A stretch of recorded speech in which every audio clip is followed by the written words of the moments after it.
സൗദിയിലേക്ക് family visit visa നിയന്ത്രണം സംബന്ധിച്ച സന്ദേശങ്ങൾ ലഭിക്കുന്നതിനിടെ 3 കുടുംബങ്ങൾ വിമാനത്താവളത്തിൽ കുടുങ്ങി. റിയാദ് വിമാനത്താവളത്തിൽ എത്തിയവരാണ് എമിഗ്രേഷനിൽ നിന്നും മടക്കി അയച്ചത്. ഇതോടെ സന്ദർശക വിസയിലുള്ളവർ യാത്രക്ക് മുന്നേ വിസ സ്റ്റാറ്റസ് പരിശോധിച്ച് യാത്ര ക്രമീകരിക്കേണ്ടി വരും.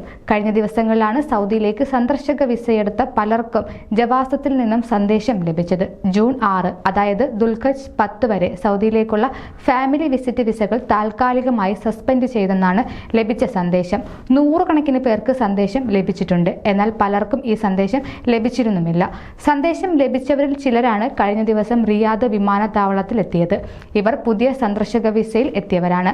ഇവർക്ക് നാട്ടിൽ നിന്നും വിമാനത്തിൽ യാത്ര ചെയ്യാൻ തടസ്സമുണ്ടായില്ല. എന്നാൽ റിയാദ് എയർപോർട്ട് എമിഗ്രേഷനിൽ എത്തിയവർക്കാണ് വിസ സിസ്റ്റത്തിൽ ക്യാൻസൽ ആയെന്ന് മനസ്സിലായത്. ഇവരിപ്പോഴും പുറത്തിറങ്ങാൻ കഴിയാതെ വിമാനത്താവളത്തിലാണ്. ജവാസത്ത് അനുമതി നൽകിയില്ലെങ്കിൽ ഇവർ നാട്ടിലേക്ക് മടങ്ങേണ്ടി വരും.